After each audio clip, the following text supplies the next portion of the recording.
ವಿಜಯ್ ಕುಮಾರ್ ಅವರ ನಿರ್ದೇಶನದಲ್ಲಿ ಕೆಲಸ ಮಾಡ್ತಾ ಇರುವಂಥದ್ದು ಎಷ್ಟು ಖುಷಿ ಇದೆ ಅಂತ. ಸಿಟಿ ಲೈಟ್ಸ್ ನ ಡೈರೆಕ್ಟ್ ಮಾಡ್ತಿದ್ದಾರೆ, ಅದರ ಪಾರ್ಟ್ ನಾನಾಗಿದ್ದೀನಿ ಅನ್ನೋದು ತುಂಬಾ ಖುಷಿ ಆಗುತ್ತೆ. ಈ ಸಿನಿಮಾದ ಸ್ಕ್ರಿಪ್ಟ್ ಅಂದ್ರೆ ಯಾವ ರೀತಿ ಇರುತ್ತೆ? ಖಂಡಿತ ಎರಡು ಸಿನಿಮಾಗಿಂತ ಈ ಸಿನಿಮಾ ತುಂಬಾ ಡಿಫ್ರೆಂಟ್ ಆಗಿರುತ್ತೆ, ಬೇರೆ ತಾನೇ ಇರುತ್ತೆ. ಇಲ್ಲಿ ನಿಮ್ಮ ಪಾತ್ರ ಪೋಷಣೆ ಯಾವ ರೀತಿ ಇರುತ್ತೆ ಅಂತ? ಈ ಪಾತ್ರ ಇಡೀ ಸಿನಿಮಾದಲ್ಲಿ ತುಂಬಾ ವೆಯ್ಟ್ ಇದೆ. ಕಥೆಯ ಅಪ್ರೋಚ್ ಬಗ್ಗೆ ನಿಮಗೆ ಎಷ್ಟು ಡಿಫ್ರೆಂಟ್ ಅಂತ ಅನ್ನಿಸ್ತು ಅಂತ? ಬೇರೆ ತರ ಇರುತ್ತೆ, ಅದಕ್ಕೆ ಅವ್ರಿಗೆ ಡೈರೆಕ್ಟರ್ ಆಗುವಂತ ಒಂದು ಸ್ಟ್ರೆಂತ್ ಇರುತ್ತೆ. ವಿಜಯ್ ಅವರ ಎರಡನೇ ಮಗಳು ಆಕ್ಟ್ ಮಾಡ್ತಿದ್ದಾರೆ ನಾಯಕಿಯಾಗಿ. ಫಸ್ಟ್ ಸಿನಿಮಾ ನನ್ನ ಜೊತೆ ಮಾಡ್ತಿದ್ದಾರೆ. ಆಕ್ಟಿಂಗ್ ಬಗ್ಗೆ ಆಗಲಿ ಸಿನಿಮಾ ಬಗ್ಗೆ ಆಗಲಿ ಸಾಕಷ್ಟು ತಿಳ್ಕೊಂಡಿದ್ದಾರೆ. ಪೇಪೆ ನಾವು ಆ್ಯಕ್ಚುಲಿ ಎಕ್ಸ್ಪೆಕ್ಟ್ ತುಂಬ ಮಾಡಿದ್ವಿ, ಬಟ್ ಅದು ಎಕ್ಸ್ಪೆಕ್ಟೇಷನ್ ತಕ್ಕ ಹಾಗೆ ಸಿನಿಮಾ ಆಗಲಿಲ್ಲ. ಎಕ್ಸ್ಪೆಕ್ಟೇಷನ್ ತಕ್ಕಂಗೆ ಹೋಗಿಲ್ಲ ಅಂದ ತಕ್ಷಣ ಅದರಲ್ಲಿ ಒಂದು ತಪ್ಪಿದೆ ಅಂತ ಹೇಳಕ್ಕೆ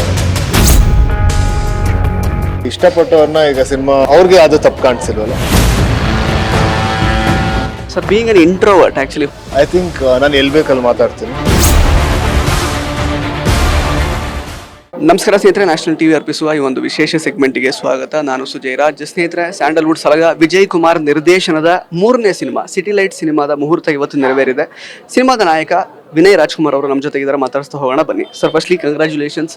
ಸೊ ಸಿನಿಮಾ ಸೆಟ್ ಏರಿದೆ, ಮುಹೂರ್ತ ನೆರವೇರಿದೆ ಇವತ್ತು. ಸೊ ವಿಜಯ್ ಕುಮಾರ್ ಅವರ ನಿರ್ದೇಶನದಲ್ಲಿ ಕೆಲಸ ಮಾಡ್ತಾ ಇರುವಂಥದ್ದು ಎಷ್ಟು ಖುಷಿ ಇದೆ ಅಂತ? ತುಂಬ ಖುಷಿಯಾಗಿದೆ. ಅವ್ರನ್ನ ನಾನು ತುಂಬ ವರ್ಷದಿಂದ ಫಾಲೋ ಮಾಡ್ಕೊಂಡು ಬಂದಿದ್ದೀನಿ, ದುನಿಯಾದಿಂದ ಫಾಲೋ ಮಾಡ್ಕೊಂಡು ಬಂದಿದ್ದೀನಿ. ಅವ್ರ ಆ್ಯಕ್ಟಿಂಗ್ ಆಗಿರ್ಬೋದು, ಅವರ ಫೈಟ್ ಸೀಕ್ವೆನ್ಸ್ಗಳಾಗಿರ್ಬೋದು, ಆಮೇಲೆ ಅವ್ರು ಮಾಡೋ ರೋಲ್ಗಳಾಗಿರ್ಬೋದು, ಎಲ್ಲದೂ ತುಂಬ ಚೆನ್ನಾಗಿದೆ. ಆಮೇಲೆ ಇತ್ತೀಚೆಗೆ ಭೀಮಾ ಮತ್ತು ಸಲಗ ಒಂದು ಕಂಪ್ಲೀಟ್ ಎಂಟರ್ಟೈನಿಂಗ್ ಸಿನಿಮಾ. ಮ್ಯೂಸಿಕ್ಕಿಂದ ಆ್ಯಕ್ಷನ್, ಲವ್, ಡೈಲಾಗ್ಸ್, ಎಲ್ಲ ಅಂಶಗಳು ಒಂದು ಸಿನಿಮಾ, ಒಳ್ಳೆ ಸಿನಿಮಾಲಿ ಏನೇನು ಬೇಕು ಎಲ್ಲ ಅಂಶಗಳು ಆ ಸಿನಿಮಾಗಳಿತ್ತು. ಸೊ ಅದಾದಮೇಲೆ ಈ ಸಿನಿಮಾ ಸಿಟಿ ಲೈಟ್ಸ್ನ ಡೈರೆಕ್ಟ್ ಮಾಡ್ತಿದ್ದಾರೆ, ಜೊತೆಗೆ ಅದರ ಪಾರ್ಟ್ ನಾನಾಗಿದ್ದೀನಿ ಅನ್ನೋದು ತುಂಬ ಖುಷಿ ಆಗುತ್ತೆ. ಸರ್ ಆ್ಯಕ್ಚುಲಿ ಈಗ ನಿಮ್ಮಿಬ್ಬರ ಕಾಂಬಿನೇಷನ್ ಅಂತ ಹೇಳುವಾಗಲೇ ಈಗ ಸಿನಿ ಪ್ರಿಯರಲ್ಲಿ ಒಂದಷ್ಟು ಎಕ್ಸೈಟ್ಮೆಂಟ್ ಇದೆ ಇವಾಗ. ಬಟ್ ಅಂದರೆ ನಿಮ್ಮ ಈ ಒಂದು ಸ್ಕ್ರಿಪ್ಟ್ ಸೆಲೆಕ್ಷನ್ ಹೇಗಾಯ್ತು? ಅಂದರೆ ಈಗ ಭೀಮಾ ಮತ್ತು ಸಲಗ ಮೂಲಕ ಒಂದು ರೀತಿಯಾದ ಒಂದು ಸಿನಿಮಾಗಳನ್ನು ಕೊಟ್ಟಿದ್ದಾರೆ ಅವರು. ಈ ಸಿನಿಮಾದ ಸ್ಕ್ರಿಪ್ಟ್ ಅಂದರೆ ಯಾವ ರೀತಿ ಇರುತ್ತೆ? ಅದು ಎರಡರಿಂದ ಹೊರತುಪಡಿಸಿದ್ದಾಗಿರುತ್ತೆ. ಬಿಕಾಸ್ ಪೋಸ್ಟರ್ ನೋಡುವಾಗ ಒಂದು ರೀತಿ ನೆಲದ ಸಿನಿಮಾ ಅಂತ ಅನ್ನಿಸ್ತಾ ಇದೆ. ಸೊ ಯಾವ ರೀತಿ ಇರುತ್ತೆ ಅಪ್ರೋಚ್ ಅವರದು ಅಂತ? ಬಿಕಾಸ್ ಎರಡು ಸಿನಿಮಾದಲ್ಲೂ ಅವರೇ ನಾಯಕರಾಗಿದ್ರು, ಇದರಲ್ಲಿ ನೀವು ನಾಯಕರಾಗಿದ್ದೀರಾ, ಹೇಗಿರುತ್ತೆ ಅಂತ? ಖಂಡಿತ ಎರಡು ಸಿನಿಮಾಗಿಂತ ಈ ಸಿನಿಮಾ ತುಂಬ ಡಿಫ್ರೆಂಟ್ ಆಗಿರುತ್ತೆ, ಬೇರೆ ತಾನೇ ಇರುತ್ತೆ. ಯಾಕೆಂದರೆ ಇದರಲ್ಲಿರೋ ಕ್ಯಾರೆಕ್ಟರ್ಸ್ ಬೇರೆ ಇದೆ.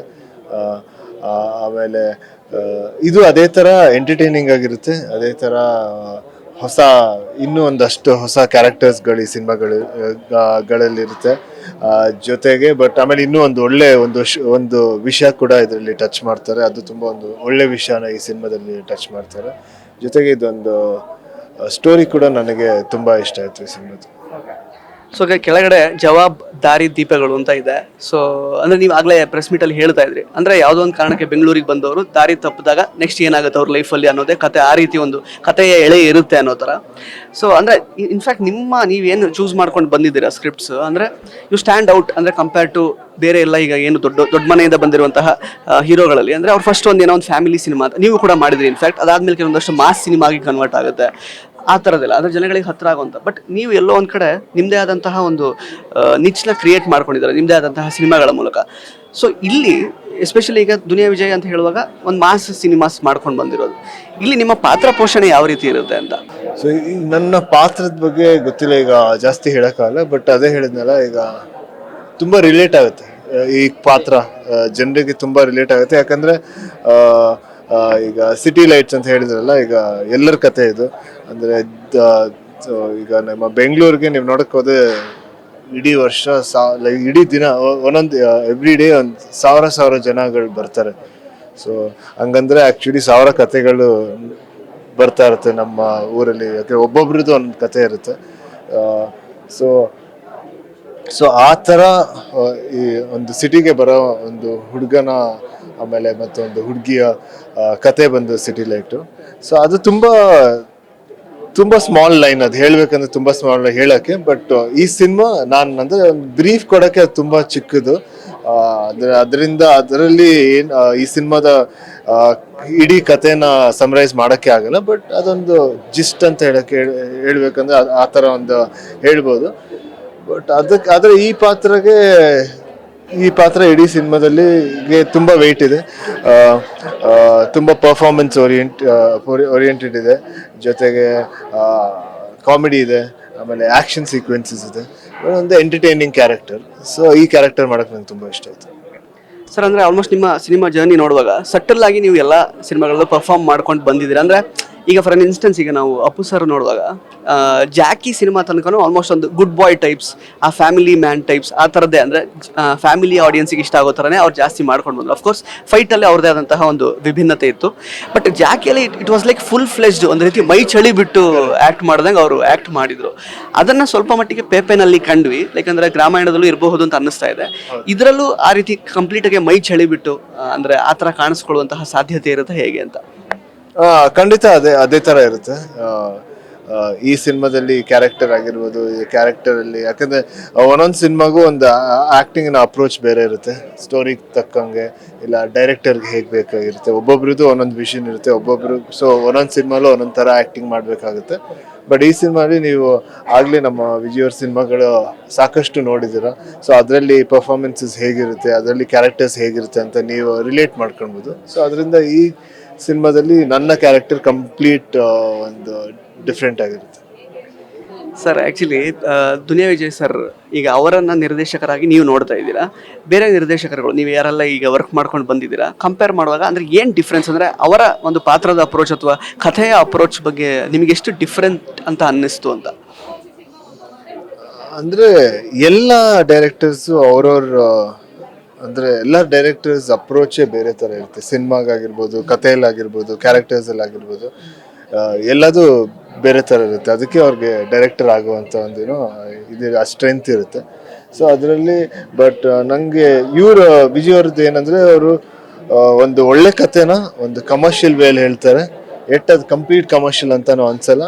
ಜೊತೆಗೆ ಹೊಸ ಕ್ಯಾರೆಕ್ಟರ್ಗಳ ರೆಪ್ರೆಸೆಂಟೇಷನ್ ಇರುತ್ತೆ, ಒಂದು ಸೊಸೈಟಿಯ ಹೊಸ ವರ್ಗದ ಜನರ ಒಂದು ರೆಪ್ರೆಸೆಂಟೇಷನ್ ಸಿನಿಮಾದಲ್ಲಿರುತ್ತೆ. ಆಮೇಲೆ ತುಂಬ ಒಳ್ಳೆ ಜನಕ್ಕೆ ತುಂಬ ಮುಟ್ಟುವಂಥ ಒಂದು ಟಾಪಿಕ್ಗಳನ್ನ ಆಯ್ಕೆ ಮಾಡ್ತಾರೆ, ಜೊತೆಗೆ ಅದು ಎಂಟರ್ಟೈನಿಂಗ್ ಆಗಿ ಹೇಳ್ತಾರೆ. ಸೊ ಆ ಆಸ್ಪೆಕ್ಟ್ಗಳು ನಂಗೆ ತುಂಬ ಇಷ್ಟ ಆಯ್ತು. ಮೋನಿಶಾ ವಿಜಯ್ ಅವರು ಅಂದರೆ ವಿಜಯ್ ಅವರ ಎರಡನೇ ಮಗಳು ಆ್ಯಕ್ಟ್ ಮಾಡ್ತಿದ್ದಾರೆ ನಾಯಕಿಯಾಗಿ. ಸೊ ಫೋಟೋಶೂಟ್ ಕೂಡ ಒಟ್ಟಿಗೆ ಮಾಡಿರ್ತೀರಾ. ಸೊ ಫೋಟೋಶೂಟ್ ಬಗ್ಗೆ ಹಾಗೆ ಅವ್ರ ಜೊತೆಗೆ ವರ್ಕ್ ಮಾಡಿದ ಒಂದು ಎಕ್ಸ್ಪೀರಿಯನ್ಸ್ ಬಗ್ಗೆ ಹೇಳೋದಾದ್ರೆ? ಅದು ತುಂಬ ಖುಷಿ ಆಗುತ್ತೆ. ಅವರ ಫಸ್ಟ್ ಸಿನಿಮಾ ನನ್ನ ಜೊತೆ ಮಾಡ್ತಿದ್ದಾರೆ. ಜೊತೆಗೆ ಅವರು ಆ್ಯಕ್ಟಿಂಗ್ ಬಗ್ಗೆ ಆಗಲಿ, ಸಿನಿಮಾ ಬಗ್ಗೆ ಆಗಲಿ ಸಾಕಷ್ಟು ತಿಳ್ಕೊಂಡಿದ್ದಾರೆ. ಆಮೇಲೆ ಅವರ ಎಕ್ಸ್ಪ್ರೆಷನ್ಸ್ ಇರ್ಬೋದು, ಅವ್ರು ಆ್ಯಕ್ಟ್ ಮಾಡೋ ಸ್ಟೈಲ್ ಇರ್ಬೋದು, ತುಂಬ ಟ್ಯಾಲೆಂಟ್ ಇದೆ ಅವರಲ್ಲಿ, ತುಂಬ ಎಕ್ಸ್ಪ್ರೆಸಿವ್ ಆಗಿದ್ದಾರೆ. ಸೊ ಆಮೇಲೆ ಈ ಸಿನಿಮಾದ ಈ ಕ್ಯಾರೆಕ್ಟರ್ಗೆ ಅವರು ತುಂಬ ಆ್ಯಪ್ಟ್ ಆಗಿದ್ದಾರೆ, ಪರ್ಫೆಕ್ಟ್ ಆಗಿದ್ದಾರೆ. ಸರ್ ಕಂಪ್ಲೀಟ್ಲಿ ಅಂದರೆ ಇವಾಗ ಏನಿದು ಯಾವ ದೇವ್ರದ್ದು ಆ್ಯಕ್ಚುಲಿ ವಿಷಯ, ಅಂದರೆ ಇದೇ ವಿಷಯ ಇರುತ್ತಾ, ಅಂದರೆ ನೀವು ಆ ಒಂದು ಸಮುದಾಯಕ್ಕೆ ಸೇರಿದವರು ಆಗಿರ್ತೀರಾ ನೀವು, ಅಥವಾ ಏನು ಎಕ್ಸಾಕ್ಟ್ಲಿ ಅಂತ? ಇಲ್ಲ, ಈ ಸಿನಿಮಾದ ಒಂದು ಪಾರ್ಟ್ ಇದು. ಇಡೀ ಸಿನಿಮಾ ಇದರಿಂದನೇ ಸುತ್ತಲ್ಲ, ಒಂದು ಪಾರ್ಟ್ ಮಾತ್ರ ಇದು, ಅಷ್ಟು ಹೇಳ್ಬೋದು. ಸರ್ ಕೊನೆಯದಾಗ ಒಂದು ಎರಡು ಪ್ರಶ್ನೆ ಅಷ್ಟೇ. ಸರ್ ಪೇಪೆ ನಾವು ಆ್ಯಕ್ಚುಲಿ ಎಕ್ಸ್ಪೆಕ್ಟ್ ತುಂಬ ಮಾಡಿದ್ವಿ, ಬಟ್ ಅದು ಎಕ್ಸ್ಪೆಕ್ಟೇಷನ್ ತಕ್ಕ ಹಾಗೆ ಸಿನಿಮಾ ಆಗಲಿಲ್ಲ. ಸೊ ಎಲ್ಲಿ ಅಂದರೆ ತಪ್ಪಾಯಿತು ಅಂತ ಎಲ್ಲಾದರೂ ಕಂಡುಕೊಂಡಿದ್ದೀರಾ ಹೇಗೆ ಅಂತ? ಈಗ ಆ್ಯಕ್ಚುಲಿ ಒಂದು ಸಿನಿಮಾ ಎಕ್ಸ್ಪೆಕ್ಟೇಷನ್ ತಕ್ಕಂಗೆ ಹೋಗಿಲ್ಲ ಅಂದ ತಕ್ಷಣ ಅದರಲ್ಲಿ ಒಂದು ತಪ್ಪಿದೆ ಅಂತ ಹೇಳೋಕ್ಕೆ ಇಷ್ಟ ಆಗಲ್ಲ. ಸೊ ಅದು ಒಂದು ಸಿನಿಮಾಗೆ ಸಾಕಷ್ಟು ಫ್ಯಾಕ್ಟರ್ಸ್ ಇರುತ್ತೆ. ರಿಲೀಸ್ ಟೈಮ್ ಇರ್ಬೋದು, ಅಡ್ವರ್ಟೈಸ್ಮೆಂಟ್ ಇರ್ಬೋದು, ಪ್ರಮೋಷನ್ ಟೈಪ್ ಇರ್ಬೋದು. ಸೊ ತುಂಬ ಇದಿರುತ್ತೆ. ಸೊ ಒಂದೊಂದು ಸಿನಿಮಾ ರಿಲೀಸ್ ಆದಾಗ ತುಂಬ ಚೆನ್ನಾಗೋಗುತ್ತೆ, ಒಂದೊಂದು ಸಿನಿಮಾ ರಿಲೀಸ್ ಆದಮೇಲೆ ತುಂಬ ಚೆನ್ನಾಗೋಗುತ್ತೆ, ಒಂದೊಂದು ಸಿನಿಮಾ ಎಷ್ಟೋ ವರ್ಷಗಳಾದ್ಮೇಲೆ ತುಂಬ ಚೆನ್ನಾಗೋಗುತ್ತೆ. ಸೊ ಈಗ ಬೇಕಾದ್ರೆ ಪೆಪ್ಪೆನೂ ತುಂಬ ಜನ ಇಷ್ಟ ಕೂಡ ಪಟ್ಟಿದ್ದಾರೆ. ಸೊ ಈಗ ಇಷ್ಟಪಟ್ಟವ್ರನ್ನ ಈಗ ಸಿನಿಮಾ ಅವ್ರಿಗೆ ಅದು ತಪ್ಪು ಕಾಣಿಸಿಲ್ವಲ್ಲ. ಸೊ ಅದರಿಂದ ಸಿನಿಮಾ ಬಂದ್ಬಿಟ್ಟು ಆರ್ಟ್ ಅಲ್ಲ, ಅದನ್ನ ನೀವು ಡಿಫೈನೇ ಮಾಡೋಕ್ಕಲ್ಲ, ಇದು ಸರಿ ಇದು ತಪ್ಪು ಅಂತ. ಅದು ಹೇಗೆ ಬೇಕಾದ್ರೂ ಇರ್ಬೋದು, ಅದೇ ಸಿನಿಮಾ ಅಲ್ಲ. ಸಿನಿಮಾನ ಒಂದು ಕನ್ಸ್ಟ್ರೆಂಟಲ್ಲಿ ಮಾಡಿದ್ರೆ ಅದು ಆರ್ಟ್ ಆಗಲ್ಲ. ಸೊ ಒಂದು ಕನ್ಸ್ಟ್ರೆಂಟ್ ಹಿಡದೆ ಹೇಗೆ ಬೇಕಾದ್ರೂ ಸಿನಿಮಾ ಮಾಡ್ಬೋದು. ಸೊ ಒಬ್ಬೊಬ್ರಿಗೂ ಒಂದೊಂಥರ ಇಷ್ಟ ಆಗುತ್ತೆ ಒಂದು ಸಿನಿಮಾ ಅಂದ್ರೆ. ಸರ್ ಆ್ಯಕ್ಚುಲಿ ಕೊನೆಯದಾಗಿ sir being an introvert actually ಹೊಸ ಹೊಸ ಪಾತ್ರಗಳಿಗೆ ಒಗ್ಗಿಕೊಳ್ಳೋದಕ್ಕೆ ನೀವು ಎಷ್ಟು ಅಂದರೆ ಲೈಕ್ ಅಂದರೆ ಶ್ರಮ ಹಾಕ್ತೀರಾ ಪ್ಲಸ್ ತರಬೇತಿ ಹೇಗಿರುತ್ತೆ ಅಂದರೆ ಮೆಂಟಲಿ ನೀವು ಹೇಗೆ ಪ್ರಿಪೇರ್ ಆಗ್ತೀರಾ, ಜೊತೆಗೆ ಸಾಕಷ್ಟು ಅಭಿಮಾನಿ ವರ್ಗಗಳಿಗೆ ನಿಮ್ಮ ಬಗ್ಗೆ ಒಂದು ಕಾನ್ಫಿಡೆನ್ಸ್ ಮತ್ತು ನಿಮ್ಮ ಬಗ್ಗೆ ಯಾವಾಗಲೂ ಒಂದು ಪ್ರೀತಿ ಇದೆ. ಏನಂತಂದರೆ ಒಂದು ದೊಡ್ಡ ಮಟ್ಟದ ಸಕ್ಸಸ್ ಇವ್ರು ಕೊಡಬೇಕು, ಬಿಕಾಸ್ ತುಂಬ ಮನಸ್ಸಿಗೆ ಹತ್ತಿರ ಆಗುವಂತಹ ಸಿನಿಮಾಗಳನ್ನು ಬೇರೆ ಬೇರೆ ವಿಭಿನ್ನ ಸ್ಕ್ರಿಪ್ಟ್ಗಳನ್ನು ಆಯ್ಕೆ ಮಾಡುವಂತಹ ಹೀರೋ ಇವ್ರುಗಳು ತುಂಬ ದೊಡ್ಡ ಮಟ್ಟದಲ್ಲಿ ಒಂದು ಸಕ್ಸಸ್ ಸಿಗಬೇಕು ಅಂತ ಇಷ್ಟಪಡ್ತಾ ಇರ್ತಾರೆ. ಸೊ ಅವ್ರಿಗೆ ಏನು ಹೇಳಕ್ಕೆ ಇಷ್ಟಪಡ್ತೀರಾ? ಅಂದರೆ ನಾನು ಆ್ಯಕ್ಚುಲಿ ಇಂಟ್ರೋವರ್ಟ್ ಅಂತ ನೀವು ಹೇಳ್ತಿರೋದು, ಬಟ್ ಐ ಥಿಂಕ್ ನಾನು ಎಲ್ಲಿ ಬೇಕಲ್ಲಿ ಮಾತಾಡ್ತೀನಿ. ಸೊ ಒಂದೊಂದು ಕಡೆ ತುಂಬ ಮಾತಾಡ್ತೀನಿ, ಒಂದು ಕಡೆ ತುಂಬ ಕಮ್ಮಿ ಮಾತಾಡ್ತೀನಿ. ಇಲ್ಲ, ಅದು ನನಗೆ ಡಿಫೈನ್ ಮಾಡೋಕ್ಕೆ ಇಷ್ಟ ಇಲ್ಲ ಆ್ಯಕ್ಚುಲಿ. ಈಗ ಜನ ಎಲ್ಲದಕ್ಕೂ ಒಂದೊಂದು ಹೆಸರು ಇಟ್ಕೊಂಡ್ಬಿಟ್ಟಿದ್ದಾರೆ. ಸೊ ನನಗೆ ಈ ಹೆಸರಲ್ಲಿ ನನ್ನ ವ್ಯಕ್ತಿತ್ವನ ಡಿಫೈನ್ ಮಾಡೋಕ್ಕೆ ಇಷ್ಟ ಇಲ್ಲ. ಸೊ ನಾನು ಹೆಂಗಿರ್ತೀನಿ ಆ ಟೈಮ್ಗೆ ಹೇಗಿರಬೇಕೋ ಆಗಿರ್ತೀನಿ. ಆ್ಯಂಡ್ ನನಗೆ ಚೇಂಜ್ ಆಗ್ತಾ ಇದ್ದಾರೆ, ಆಗೋಕ್ಕೆ ತುಂಬ ಇಷ್ಟ. ಚೇಂಜ್ ಆಗ್ತಿರಂಗೆ, ಅಂದರೆ ಒಂದೇ ಥರ ಇರಬೇಕು ಅಂತ ನನಗೆ ಒಂದು ರೆಸ್ಟ್ರಿಕ್ಷನ್ ಇಲ್ಲ. ಒಂದು ಈ ಥರನೇ ಇದ್ದೀನಿ ಅಂತ ಒಂದು ಪರ್ಸ್ನಾಲಿಟಿನ ಡಿಫೈನ್ ಮಾಡೋಕ್ಕೆ ಇಷ್ಟ ಇಲ್ಲ. ಸೊ ತುಂಬ ಸಾಕಷ್ಟು ಎಷ್ಟೊಂದು ಪರ್ಸ್ನಾಲಿಟಿ ಇದೆ, ಎಲ್ಲದನ್ನೂ ಡಿಸ್ಕವರ್ ಮಾಡೋಕ್ಕೆ ನನಗೆ ತುಂಬ ಇಷ್ಟ. ಸೊ ಜನಕ್ಕೆ ನಾನು ಆಯ್ಕೆ ಮಾಡೋ ಸಿನಿಮಾಗಳು ತುಂಬ ಇಷ್ಟ ಆಗಿದೆ. ಆ ಒಂದಷ್ಟು ಸಿನಿಮಾಗಳನ್ನ ತುಂಬ ಇಷ್ಟನೂ ಪಟ್ಟಿದ್ದಾರೆ. ಸೊ ಅದೇ ರೀತಿ ಎಲ್ಲರಿಗೂ ತುಂಬ ಖುಷಿಯಾಗಿದೆ ನಾನು ಈ ಸಿನಿಮಾದ ಒಂದು ಪಾರ್ಟ್ ಆಗಿದ್ದೀನಿ ಅಂತ, ಸಿಟಿ ಲೈಟ್ಸ್ ಸಿನಿಮಾದ ಒಂದು ಪಾರ್ಟ್ ಆಗಿದ್ದೀನಿ ಅಂತ. ಸೊ ಎಲ್ಲರಿಗೂ ತುಂಬ ಇಷ್ಟ ಆಯ್ತು ಅಂತ ನಾನು ಅಂದ್ಕೊಂಡಿದ್ದೀನಿ. ಸೊ ರಿಲೀಸ್ ಆದ್ಮೇಲೆ ನೋಡಿ. Thank you so much sir, all the best city ಲೈಟ್ಸ್ಗೆ, ಒಳ್ಳೆಯದಾಗಲಿ. ಎಸ್, ಸೊ ಸ್ನೇಹಿತರೆ, ಇದಾಗಿತ್ತು ವಿನಯ್ ರಾಜ್ಕುಮಾರ್ ಅವರ ಮಾತುಗಳು. ಮತ್ತೆ ಭೇಟಿ ಆಗ್ತಾ ಇರೋಣ. ಧನ್ಯವಾದ.